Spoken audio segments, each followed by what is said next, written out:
Hey everybody, welcome to Raising the Bar here. I got Matt Durbin with us, head of the Matt Durbin team at EXP. How you doing today, man? I'm doing fantastic, man. Thanks for having me on. I like that intro, by the way. That got me going. I know, it gets y'all like fired, especially we're stuck at home right now. You hear a little music, Get you you're like, fired up. Yeah. let's start the party. Well, we're going to bring some, hopefully we're going to bring some great knowledge to some people today. I mean, we were just talking here before we started. The two of us last year, if you tally it up, we did 250 houses, our teams combined here. So we've seen it. A lot of sales, man. Yeah. You see just about everything when you sell that many homes, Oh, that's for sure. That's for sure. So, well, yeah, let's kick it off. Let's get you started. Let me tell everybody a little bit about your story, how you got here, where you've been, what's going on. Yeah, it's been quite the journey. Honestly, I started out in the mortgage industry. Originally, I was working in Washington D.C. and that was back 2004, 2005. The market was crazy. Then that was when it was just super appreciation. So I lived in DC for about 2 years, worked in the mortgage industry, and then decided to move to Fort Lauderdale, Florida. And I started a mortgage broker business down there towards the end of 2005, which was a historically terrible time to start a mortgage broker business in South Florida, because we all know what happened at the end of 2006. The market crashed. And it's almost like having deja vu right now when you see what's going on in the stock market and just the economic kind of climate that we're in right now. There's a lot, it just brings back a lot of memories, a lot of bad memories, honestly. But really? Yeah, so I had a mortgage broker business 2006, 2007. They kind of turned the faucet off in South Florida. You couldn't do any business there for about 2 years, year and a half, 2 years. It was pretty decimated. And so I worked for a national lender, and I worked there a couple of years. And then as the market started to come back in South Florida, we were in like the Fort Lauderdale area, Miami area. I decided that I was on the wrong end of the transaction back then. So that was when a lot of the mortgage regulations, the Dodd-Frank regulations came into effect, and a lot of lenders just really didn't know how to handle it at that time. So you ended up becoming more of like an employee. So got into the real estate side of things back then, and worked in South Florida in real estate, selling condos, oceanfront properties, stuff like that, until 2013, decided to move back to Pennsylvania.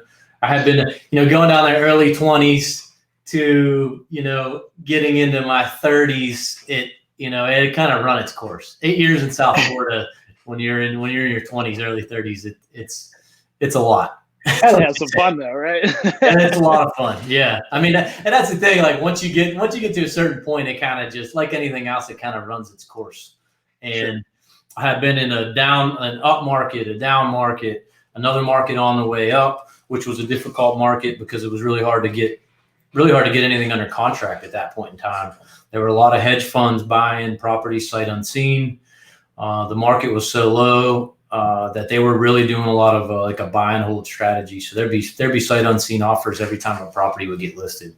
Wow. And so just being in an up, a down, in a market on the way back up again, I just decided I didn't want to be in South Florida for another crash. And here we are, maybe, you know what I mean? So I ended up moving back to Pennsylvania, and came to Pittsburgh. I'm from Altoona originally, so it's a couple hours away.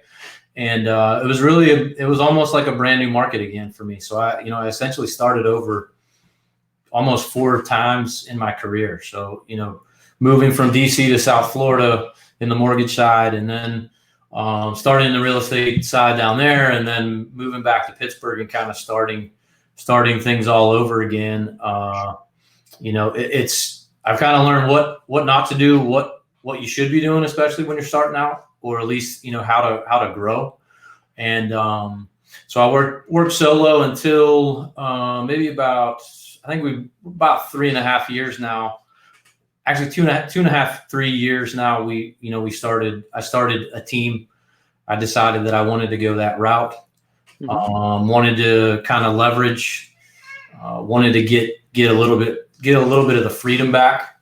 I was doing about 40, 50 transactions a year, and that many transactions, it's a lot when you're on your own. A lot of running around, a lot of showing buyers, a lot of loss of weekends, lots of evenings. And so really I made a conscious effort about 3 years ago that I was going to build a team, and I wanted to build it the right way. So I ended up getting some coaching then, and I've been doing that kind of ever since. I've been with a couple of different programs, but I think that was one of the things that really helped me with the journey, how to structure a team, what you got, what the process is, what pieces you've got to put into place, stuff like that. Yeah. So, well, no, I think a lot of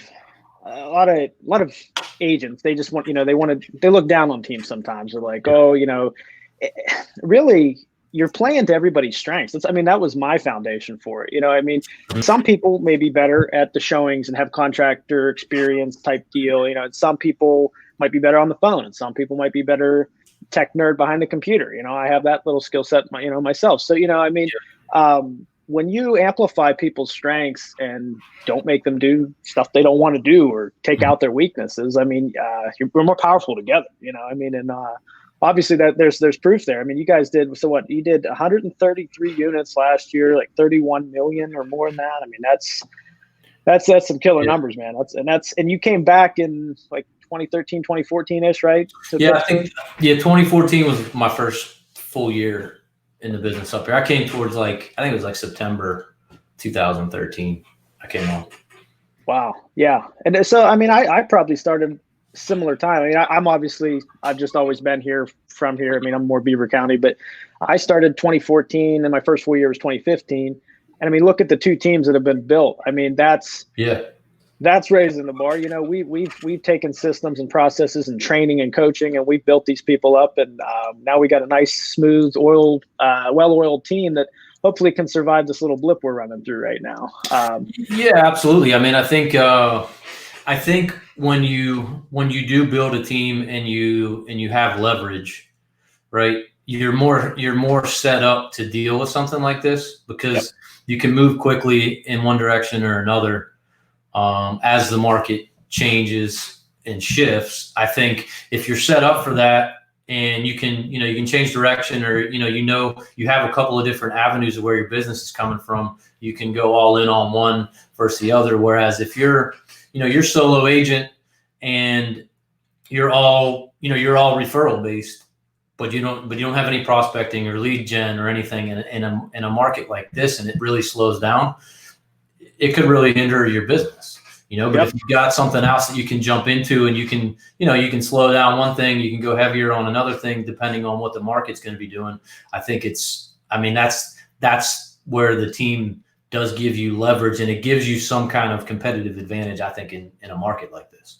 Well, and especially, if you have data, teams typically, obviously they're a team, so there's more people, they have more production, we have more numbers that we can look at. If you're a solo agent killing it, even selling 20, 25 houses at a good price point, making some good money, you don't have as much data to run off of, and that can shrink you real quick. With us, when we have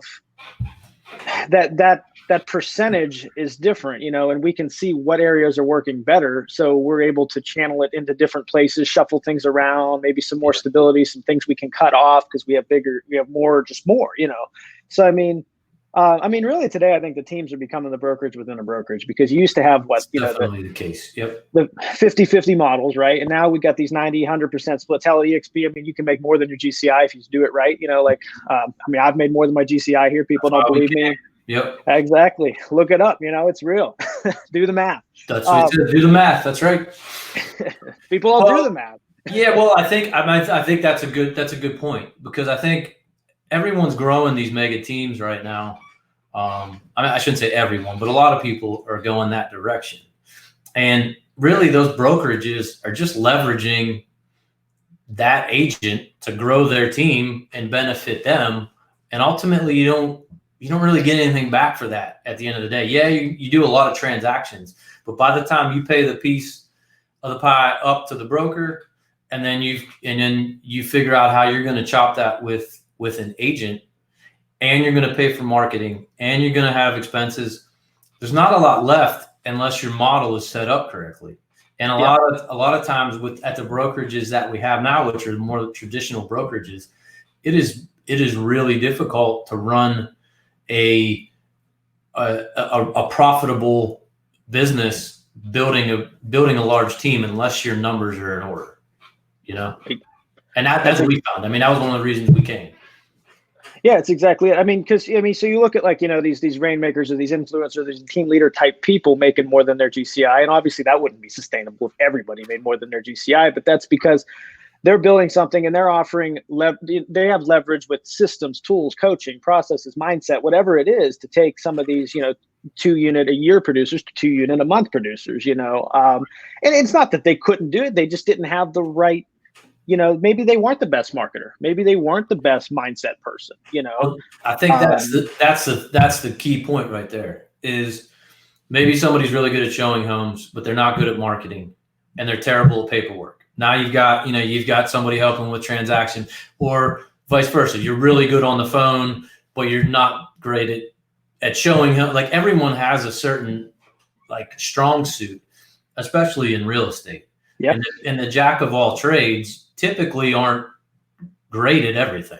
There's going to be some part that's lacking, and that's where having some leverage kind of helps with the team, obviously. Yep. And it's nice now because, like I said, so we migrated from 90s and stuff, and we had brokerages that were 50-50 splits, and then we started to do these progressive things. Now you have these 90, 100+% type brokerages where these teams came in. But now all of a sudden, even if they're on a 50-50 split, they're getting something, as opposed to 20 years ago, they were these 50-50 splits and their brokers making 50% for, like a little bit of training here and there once a month, Yeah. Mm-hmm. I mean, so now at least there's for anybody going on a team, they're getting a done for you type system, depending on, how it's set up. So, I mean, it's working together. It's collaboration. I mean, and it's definitely a big factor in today's market. These new team, these hybrid team models, these expansion teams, all this stuff. It's fun. So let's talk about, I mean, with teams, with what's going on, mm-hmm. with today's market, why you need an expert, now more than ever. I mean, that is very crucial. I mean, we're seeing it. So why might, the 2-unit a year agent, I call them the one-handed agent. You can count the number of sales per year on one hand. Why might they get left behind? Or why should, people look for an expert right now? What do you think? Well, I think, and I saw this back in the South Florida market, right? When the market is really hot and there's really low inventory and there's huge buyer demand, which is what we are in right now, right? Yep. It doesn't take much to sell a home. And if you're priced correctly, the home sells, right? So you see it all the time. I mean, you go on Facebook, every single real estate agent in our area sold in a day, sold in 3 hours, sold in whatever. You know what I mean? It's really easy to sell a home in a market where the demand highly outweighs the supply. And, unless you're extremely overpriced, it's going to sell. And, you're going, the property is going to sell, and it makes real estate almost seem like a very easy business to get in. Yeah. Right? It's an easy business to do, right? All I got to do is take this Zillow lead and go meet them at the house. They buy it, and somebody will figure out how to get it closed. Yep. Until the market turns, and now you have a consumer base who is uncertain about the market, is uncertain whether this is the correct time to sell or not, is uncertain whether or not this is the right time to buy. And now you've got some real estate agents that maybe haven't had the experience enough to deal with these in the past, know what's actually going on in the market, and really in the market down to that particular neighborhood, that school district, that price point, because all of that's going to change now. Yep. And you've got to know the market, and you've got to know how to talk to consumers, and you've got to be able to advise them correctly. If you're a buyer, is this purchase the best purchase that I can make right now based on, well, what if the market turns? And it does. And we hit a 2-year recession. You got to be having that conversation with that buyer that, well, what's the long-term goal here? Are you going to be here 3 years and then you're relocating? If that's the goal, I'm not buying a new construction home right now at the peak of the market before we hit a recession. Right. Like, or if it's, I'm going to be here for such a, this is my 10-year, 15-year home, then I think it's a different conversation that you're having with buyers. And it's the same thing with sellers, right? Like, are you selling to get the most amount of money right now? If you are, then maybe you're having a certain conversation about what your strategy is going to be to how you price the home. But if you've just absolutely got to sell to get to Texas, where you just got relocated and you're in a down market, now you really got to start having hard conversations about, what you're going to make, and you're going to lose. And I realize you just paid $300,000 2 years ago when you bought this new construction, but if you've got to be in Texas now, you might get $260, and that's a hard conversation to have. But you've got to be, if you know the market and you have the confidence in that, and you're aware of what's going on and which direction we're heading, and you're studying these things, then you're going to be able to have those hard conversations with those buyers and sellers. And if you're not, it's going to be really difficult for you, because if you don't know how to talk to buyers and sellers in an uncertain market, it's going to be really hard as a real estate agent, and especially as a consumer.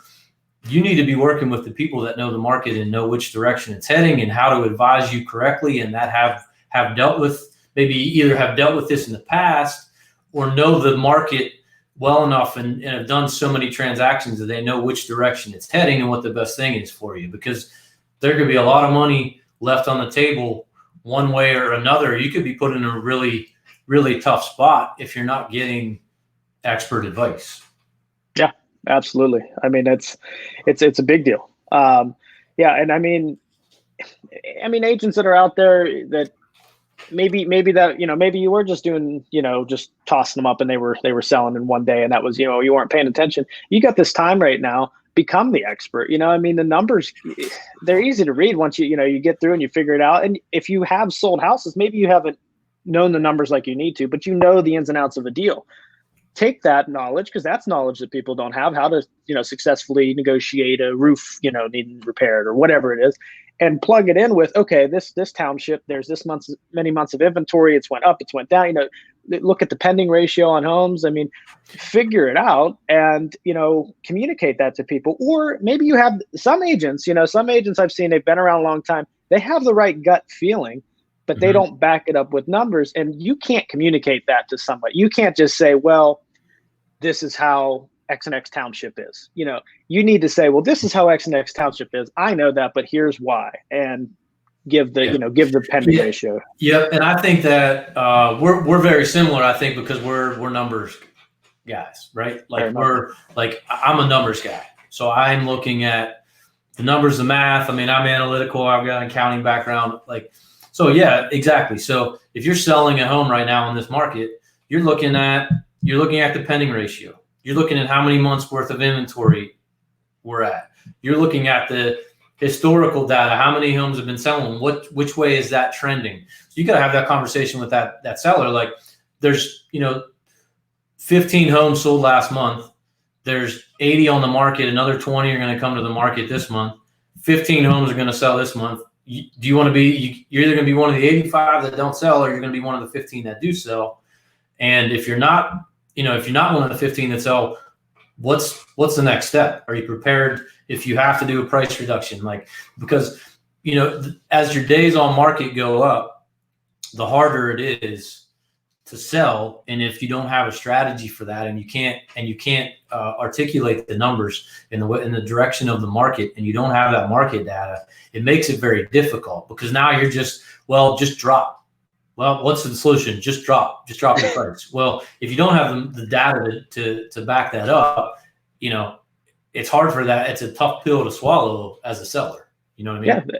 Yeah, that's why some people will go through 3 or 4 agents, because that agent it wasn't explaining why they needed to drop. They were just saying, just drop it. And they don't trust them because of that. You got to earn your trust. This is we represent the biggest decision people make in their lives, in most cases. Yep. It should be well represented. And I mean, the same thing you're saying seller wise can be done buyer too. I mean, you don't just because you're a buyer doesn't mean you don't need expert advice. We had one the other day that was, it's a buyer's market now, coronavirus, blah, blah, blah, going on and on. The township he was looking in, the inventory was like 4.5 months of supply last year. There was under 2 months right now. Yes. Yeah, I'm not saying that it couldn't go that way. I'm not saying this can shake things up. People don't even really necessarily know what's going to happen. Nobody has a crystal ball, but to say that, it flipped overnight because, we can't show some houses right now is, there's some people that are laid off, that's the numbers do not speak to that at all. You're not just going to flip, 6 months inventory, I think, is an even market, right? And we're in these 2-3 months inventory, 3.1 nationally. We've got a lot of the South Hills is 1 month worth of inventory. Wow. Like Mount Lebanon, Bethel Park. Some of these we're like 1.5 months worth of inventory, which is still crazy seller's market. Like, and if you're prepared, that's one of the things we're dealing with sellers right now. Like, if you absolutely have to sell this spring, summer, I get it. It's very, right now it's really hard to do, but if you're prepared to do that and you have a plan for how you're going to list that home and you're going to be able to show it safely and follow the guidelines and everything that we're going to need to do whenever the market comes back, and you're one of the only homes in town, you're going to sell and you're still going to get a great price. But if you wait to figure out everything that's going on, that first wave is going to be gone, and then you don't know what's going to happen down the road. And that's going to be economy driven. Like, who knows? Like, what's going to happen with mortgages? What's going to happen with the stock market? What's going to happen with businesses? What's going to happen with people going late that have unemployment, stuff like that. So you just don't know. But I think if you're prepared for what's going to happen, especially right now, if you know that you got to take advantage of that, like, it's time that you got to be looking at these things. Yep. That's exactly it. I mean, you definitely can't, like I said, obviously nobody has a crystal ball, but I mean, it's been such a seller's market. Home prices have been rising. There's no reason to hold up if you're a seller. If you're a buyer, I mean, rates are so low, your purchasing power is really there. It may get harder to get a mortgage in the future, potentially from this. We don't know. But I mean, my 10 cents on the buyer side too is it's so hard right now in the seller's market, 5 offers, you kind of do all this stuff. When this starts to lift and we're allowed to show homes, or if you're willing and able to buy one sight unseen right now and do that contingency, there's an opportunity. Do you necessarily get 30 grand off because of the coronavirus? No, right. But maybe you get that offer in your only offer instead of competing against 4 other offers right now. Yep. Take advantage of that. It's not necessarily that the market has, it's kind of paused like everything. Mm-hmm. So take advantage of that as a buyer and go, don't have to fight people right now because they're scared, Well, I think, and that goes back to kind of uncertainty, right? If you've got somebody giving you the proper advice, then you can make an educated and confident decision on whether or not to buy or sell a home, and what outs do you have and what protections do you have. If you have, if you don't have uncertainty, it makes it easy. It makes it easy for you to make that decision, make that purchase, list that house. But if you don't, and you're totally uncertain, and as a real estate agent, if you don't have that information to give to that person, or you don't know what the hell is going to happen either way or what to do, then that person's going to that consumer's going to be uncertain, and they're not going to make a decision, and they're going to pause. Uncertainty causes people to not do anything, right? Because you just don't know what to do.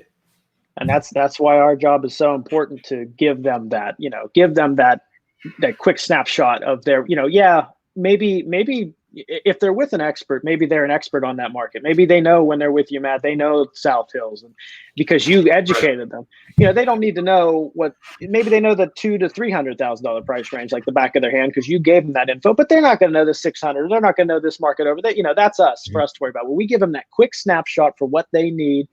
We give them the stats they need, the numbers they need, the feeling of confidence to make a very important decision. I mean, that's our job. I mean, I'm pretty passionate about that. I mean, that's me too. That's and like you said, I mean, I think it for every buyer, the scenario is not the same, right? So if you're in a $900,000 price point, or you're in a new construction, you're looking at new constructions versus you're looking at 200 in the city. Like every scenario is different, and that's why you've got to be able to look at that market and look at the direction and look at the trends and try to make an educated decision as to which way that market is going, because it's not just one size fits all in our market. Every market has a high end, it has a new construction market, it has a rehab market, it has a fixer upper market, like in school district, like highly desirable school district. So as you start breaking that down, you break it into price points. I mean, for every buyer, it's a completely different scenario, and you've got to be able to make the correct assessment in order to advise them. Well, so two things I wanted to hit on from that. So the first one was you talked earlier.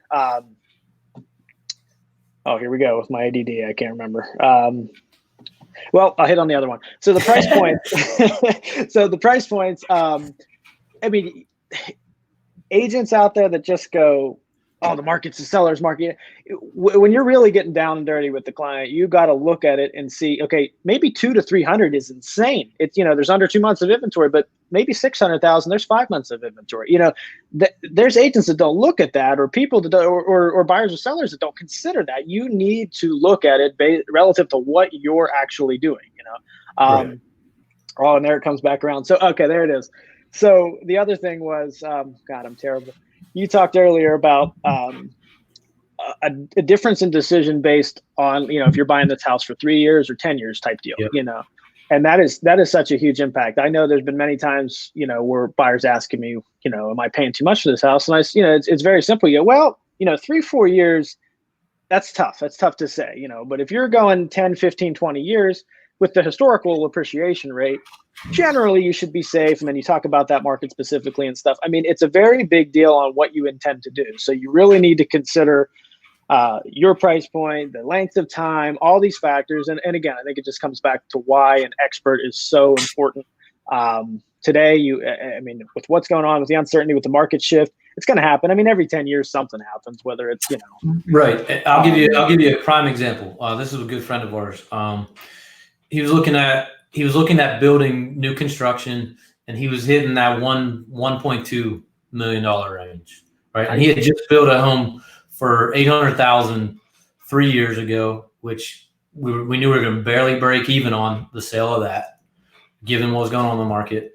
And we started having real conversations 5 months ago, and the talk and I was trying to talk. He wanted everything done, right? I'm like, you build 1, 2, and with the upgrades that you're planning on doing, you're not going to be able to sell this anytime soon. So you better be ready to be there for 15 years, because you've got to go through another downturn. Now your value is going to drop, and then you've got to make it back up on the next cycle of the recession, which is typically 10 to 12 years. So I end up not really talking him into it, but I'm like, look at that 650, 700 range where you could put 200,000 into something, make it what you want. And that's the direction we just went. They ended up closing on a house for 650, literally like the day before they put us on lockdown. And so it's like, if you went into construction on a 1.2 right now, the difference is in scenario. Now even if he puts that 200 grand in, he's walking into 150, 200 grand of equity. He could sell it tomorrow if he has to. Wow. And it's just like, man, I'm so glad I didn't let him buy a $1.2 million new construction right now. Because I'm like, that's the first market that's turning as soon as the recession hit. And like, so it's like having those discussions, though. I think it ends up saving people not only just money sometimes, but that could be a potential foreclosure. Everything. I mean, that's so huge. I mean, that wow, that was an awesome story. I mean, you saved them. I mean, you get hooked up with the non-expert, and that does not happen. They're in a very bad position. So I mean, that's why it's so important. I mean, I've watched thousands of dollars get negotiated away from weak negotiations to lack of knowledge. I mean, especially with repairs and stuff, a lot, not understanding that it's not expensive or that it is very expensive or how to position that, or, roofs. We see that all the time. People that just either ask for a fortune for a roof whenever it's not really time to fix it. So on the seller's side there, or ask for not enough when it is a big deal on the buyer's side, So, I mean, that's why it's important to have, I mean, that's huge. Wow. That was great. That was good. Yeah. I mean, all those inspection repair items, I mean, that's thousands of dollars either way, every transaction, if depending who's negotiating on your behalf and who knows and who has contractors that can do things for pricing and who can get quotes quickly. Like that's a huge deal in and of itself. That needs to be considered that's one of the things so Zillow, big part of today's market, right? So a lot of realtors don't like it, whatever, all this stuff. One of my favorite things about Zillow is, at least for the agents that update their profiles, is you can see someone's track record. It's at least, I mean, sure, there's other places for that. I mean, but like the general consumer isn't going to the MLS. It's very hard to find. At least there's a public profile place that people can, kind of qualify who they're bringing in and have something to back up. It's like I just don't understand people that just hire somebody and don't even interview them with their biggest life choice. This isn't just who gets the referral credit for your buying and selling process. This is, who is helping you navigate a very serious decision in your life. Well, and I hate to say it, but I'm looking at that too when I know who I'm negotiating against. Because like if it's on two deals, man, there's blood in the water. Like we're seeing how much we can get away with on this because they need that sale more than the consumer in most cases, where we don't. We have walkaway leverage, where sometimes that's the difficult part too, especially in a market like this where real estate agents are just as desperate as a lot of buyers and sellers. Does that person represent you correctly, where they'll tell you that this is a bad deal and you got to walk away from it, even though they give up that commission? And if you're not, if you're not working with the right person and they need that sale more to make the mortgage this month, I hate to say it, but you might not be getting the best advice, where they're just trying to keep that deal together for themselves rather than telling you what you need to hear and what, and make a difficult decision. Yeah. And if you're an agent out there that is that way or doesn't have the transaction to prove it up, first of all, earn your keep. You know what I mean? Go out there. You can fight those hard battles. When I didn't have many sales, I had to earn my respect amongst the local agents. You know what I mean? I fought many battles. Matt, you did. I'm sure you could reinvent yourself a few times. You have to earn your spot. So earn it. You can, just because you don't have it doesn't mean you can't earn your place there and sing it loud and proud once you get it. But then same thing, so maybe if you are that way as an agent right now, I mean, people can change, you can shift. So that's fine. You made mistakes in the past, learn from it, adjust and adapt, and, become focused on the deal more than the dollar that you're getting at the end of the day. Because I promise you, I've done it time and time again. I know, Matt, you could say the same.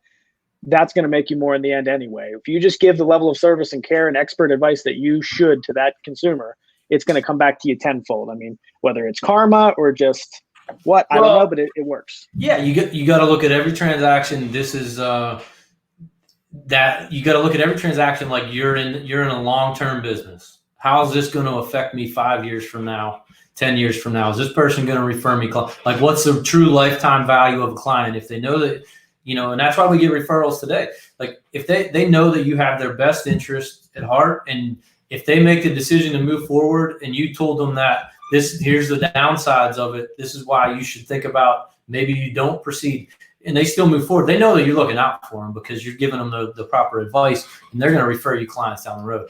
People can smell commission breath. They can tell when you need this deal to close and you're just trying to get it closed, at all costs, whether it benefits them or not. They can feel that, and that's gonna, it's not gonna play out right now, but you're gonna feel that down the road. Yep. You gotta look at it like a business, and like it's gonna be your profession for the long term. Yep, that's exactly it. So, so let's shift gears a little bit. We'll start wrapping this up. Yeah, let's do it. So we're at EXP, obviously. EXP really, we talked a little bit about it at the beginning and how the model makes sense, more when you do the math, right? But, so I think when I was talking to you yesterday and today, I don't even know all your answers, but, and I resonated with it completely. We both came here for one or two reasons, but then when we got here, we found something else, right? Yeah. So let's talk about you. What made you look at the model in common, and what have you found different when you came? Yeah, so I think we touched on a little bit earlier is, I was growing a team, and the more you do, and the more you really start to pin down on your numbers, right? Like if you're a solo agent, you just know what's in the bank account at the end of the month, and if it's more than what you spend, you're doing well, right? But then when you start getting up into a high number of transactions, you start looking at where is every dollar going and how much of that's going out, and so. It just got to the point where we started looking at, well, we're going to need to figure out a split model that's going to work for us for growth in the future. Because, ultimately, if you're paying too much to your brokerage, there's not going to be enough left over for you to lead generate and pay your agents. And if, you're paying your agents too much, then there's not going to be enough money left over for you. And then at the same point, eventually your agents are going to outgrow you and they're going to move on. So when you start looking at brokerage models, and we ended up falling on EXP, we do coaching with Kinder Reese, and those guys made the move to EXP and started talking to us about it. And we went to a mastermind in Key West this past November, and we saw it, but we didn't really get it, right? Like we got it, but it didn't really sink in. And then when we went to Key West, we were there with, Kyle Whistle was there, Veronica Figueroa. They're going to do like 1,000 transactions in a year, 2,000 transactions in a year. But then also like their team members were there. And we got to talk to the team members to see how excited those team members were, because they were building a revenue share kind of option underneath them. And it's just like the unity that created amongst the team was like, oh my God, I never even really thought about it from that standpoint. Like you always think of, I'm thinking about it just from a number standpoint, but you don't realize it. Like this is to benefit the entire team. So, then we really started pinning down on it, and you started running the numbers, and, well, we can go there, we can get a better split. We can get stock options. We can build a revenue share platform, which is going to get us, a passive income stream. Essentially, we're going to cap out. We're going to end up getting paid 100%.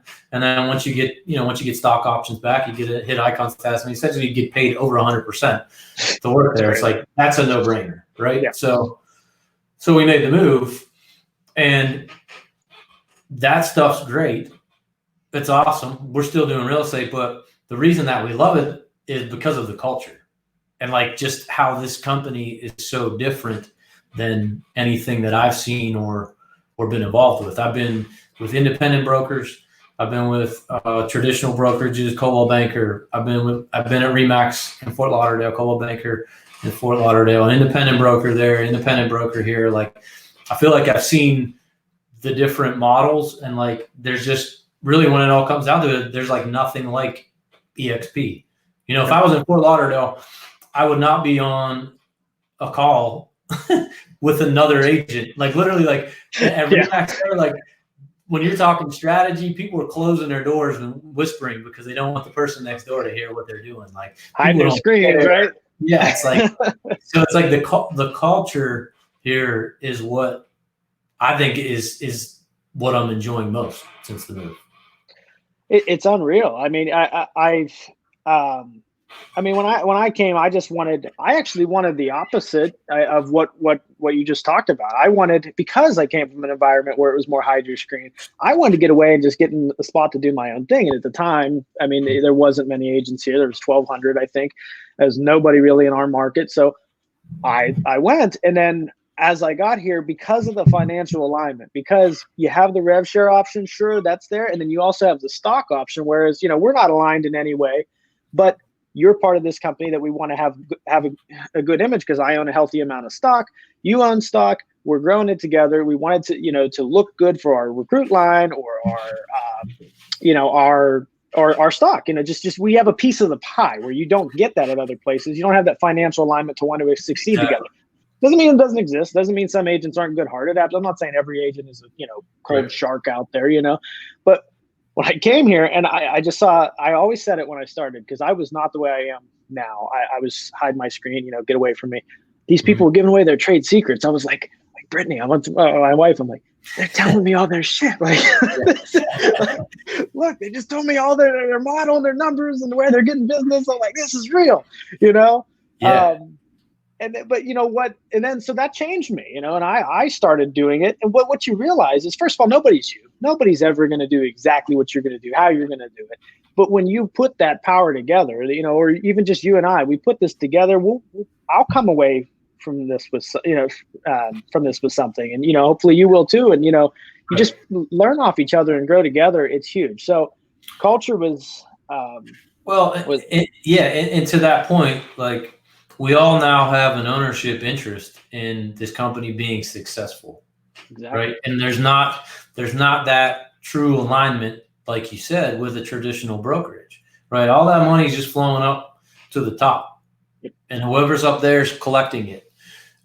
So if whether, you're at that traditional brokerage, you don't care if that brokerage does, 1,000 transactions or 100 transactions, as long as you're getting yours. Me. Yeah, as long, and that's really all that matters at the end of the day. But now, because essentially we are agent owners, we have stock share in the company, we have revenue share, which is, basically paid on how profitable our company is. We now all have an ownership stake in the company, and in that, we all want to see the company thrive and continue to grow, because that's going to benefit everybody at the end of the day. Whether or not we're in the same rev share, we're still part of the same company that we'll benefit from in the future as the company grows. Yep, I say it all the time. If I'm at Remax and they go from 10,000 agents to 100,000 agents, what does that mean for me? A slightly better listing presentation, because the branding's out there more. That's it. If EXP goes from 10,000 to 100,000 agents, my wallet's going to feel that with the stock. Sure, I get the slightly better listing presentation too. You get all of it. You take that stuff away, and you're working for nothing. You're benefiting all these other people at the top. You're not gaining anything out of that company's success. This place actually gives you a piece of that pie, and you can build your own pie within that pie. And it's just genius model. And there's just so many people that throw the blinders up to it, and I get it. I get why, because when a recruiter reaches out to me, a lot of times I'm like, but they should be so lucky to have heard what's going on right now. Yeah, dude, it took us a long time. Almost a year to move from when we had maybe first heard about it, and just like anybody else, like, we're happy where we're at, right? Yeah. And then ultimately, as a real estate agent, you have to start to look at this as a business, and what is best for your business at the end of the day, right? Like, maybe it's not this model. That's cool. Maybe it is. Maybe you've got a great mentor at this place who's helping you grow your business. Awesome. Maybe you should probably stay there and milk that. And then when you hit it, you're going to hit another stage in your business where you're going to have to look at it. Well, how do I now grow this? Right. So it's like it's just like, you've got to look at your particular scenario, and everybody's happy, but you've got to also look at it as a business. And when you start really looking at the numbers and how it benefits you, it's like, I don't see how everyone's not here. Honestly, like, it does drive me a little bit crazy, because a lot of people turn it out, but I did it. And so I get it, right? Like, you're happy. So maybe you're not looking at that right now, but I think once you do, and once you really dive into it, if you still don't make that decision, then it's, probably a poor decision, unless you've got unless there's another reason that you need to be at another particular location, or be working with somebody else. So there's something that you're getting there that you probably wouldn't get here. Well, and so the two things I wanted to hit on that was, so one, I mean, if you got the mentor in place or you got something, or there's like maybe some reload leads or something, put a dollar amount to it and compare, do the math, go there and compare the two. I mean, what's that mentor worth? Because as great as one mentor can be, the best of all, I mean, hell, you got, Kinder Reese coaching. That's awesome stuff. There's still somebody else that's going to train differently on something. There's always some, there's different aspects. So you're going to hit a ceiling with one mentor, right? Put a dollar amount to that. Put a dollar amount to that and compare the two, and then maybe try to, if it's, I've just seen so many scenarios, whether it's a mentor, or it's a brand thing, or it's this or that, a lot of agents think it's the brand. It's always the brand, actually. It's brand and office space. It's always the two things. I don't know what it is. But the brand. All right. So even if they're right, I show them, they're still making 30, 40, 50, 60 grand less than here. So is the brand going to lose you 30, 40, 60 grand? Right. I'd be shocked. First of all, exactly. And that's it. And if you're thinking it's brand, just get that out of your mind, because like you got no faith in yourself if that's the case. And come on. No, I think that's an excuse, because a lot of people are comfortable. Yeah. Right. And I think that for me, right? Like it's a pain. It's hard. Like that for me has been, and I think, when I really dig deep, that's probably one of the reasons that it took so long, because it's like that pain. It's like that breakup that you don't want to make. It's the right decision, but you can't do it because it's easier to not do it. And eventually you hit a point where it's like, all right, I have to do it. This is like the right decision. I'm fed up with something, or, I'm not getting what I thought I was going to get. But, people are, as you get comfortable in that spot, yeah, there's some change. It's scary. It's new. It's, and then you start to make excuses to kind of tell yourself, well, it's the brand's different. This is I'm not going to get all recruiters over there. All they do is recruit.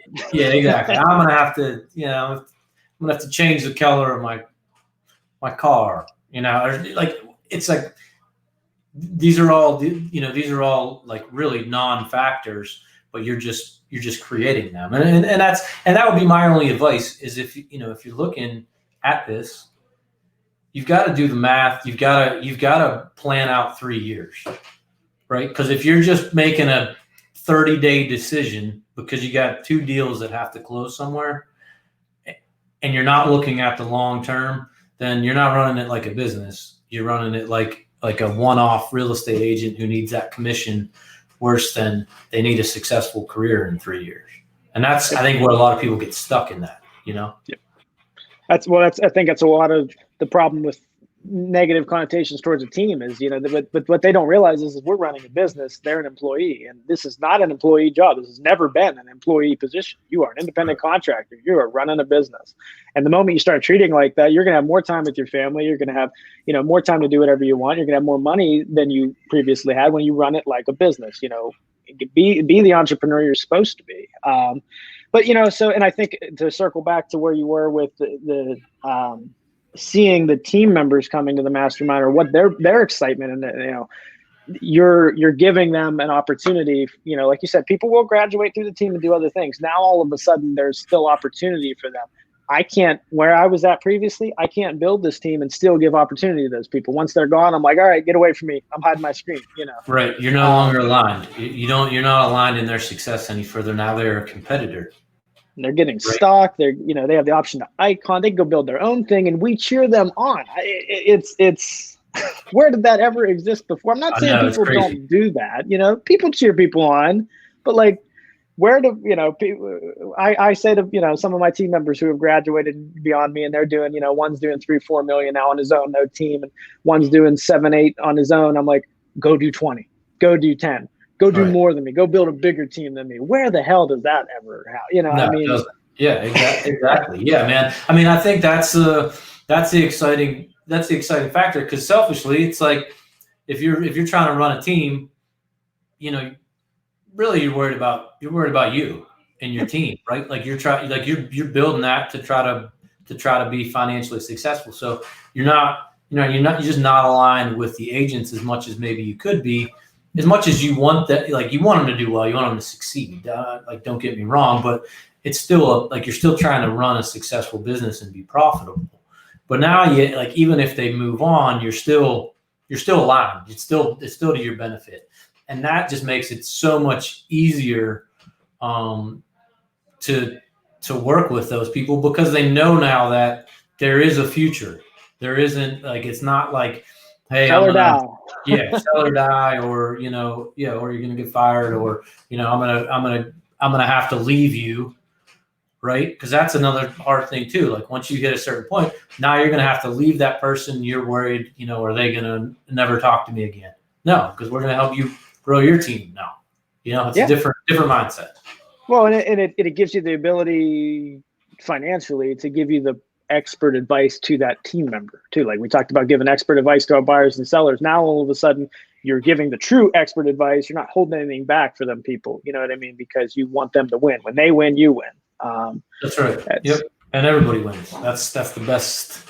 That's the best part about it. Win. I love win. So let's do my little corny thing here. I came up. This is Brittany's idea. So we have a fortune cookie of the show. The fortune cookie of the show. I don't know. I'm thinking it's know the numbers, whether it's buyer or seller. Know the numbers, for your client, whether it's EXP or your brokerage or you're running your business, whatever business it is. Know the numbers. Let that speak. Don't let your emotions run the show. Right. Right. We'll call that a fortune cookie. Yeah, I would agree. I would agree with that. To summarize it, no matter what you're looking at, you've got to know. You've got to do the math. Whether that's looking at inventory levels, absorption rate, profit, expenses, commissions. You got to do the math, and you've got to compare and contrast, and you've got to have a plan. That's exactly it. So if we raised any bar today, I hope we made some people become more of an expert. Go take this time and reflect on your business yourself, fix the systems, fix that. Or if you don't know the numbers, but you're a good solid negotiator, good solid agent, you've been around, go make yourself that expert, know the numbers, help people make the right decisions. I mean, I've always had a big passion for, like if somebody wants to buy like an Xbox versus a PlayStation, I'm like, well, this has this feature and this and this, I wanted them to make a logical choice on why they should pick that. I thought when PlayStation beat out Xbox One in the most recent thing that it was completely because of the slam dunk they pulled at the one E3 Entertainment Expo. They made Xbox look, they kind of pulled like a funny move on them, and it shut everybody off of Xbox. But really, when you looked at the features Xbox had, it was better, but it lost the battle because of that. And I was fighting to try to explain that to people. It's the same thing here. So you gotta. The marketer always wins, right? That's true, but we should fight to show them the truth in numbers, whether buyer, seller, agent. I think you and I are very passionate. I mean, we've just been getting involved lately. I just met you in person a couple months ago. I think at the Real Producers, but I mean, I've really connected with you in terms of, I think we think alike, number wise, passion wise. Well, hey man, I really appreciate you having you on here. I mean, this was a lot of fun. Thanks for having me. Hopefully you got some value from it if you're listening in. Yeah, absolutely. That's what we want to do. We want to raise the bar. So reach out to us if anybody needs anything. I think we're always working, huh? Pretty much, man. Yeah, it never stops. One way or another. That's it. We just want to level everybody up. Buyers, sellers, agents. Let's go. Let's raise the bar. So, we'll stay safe. Hope everybody, keeps sane during this crazy time. I think that's what we're trying to do, right? Yep. So, all right, Matt. Well, thanks for coming on, man. Okay, sounds good, man. I appreciate it. Thanks for having me. All right. Yep. We'll see you here.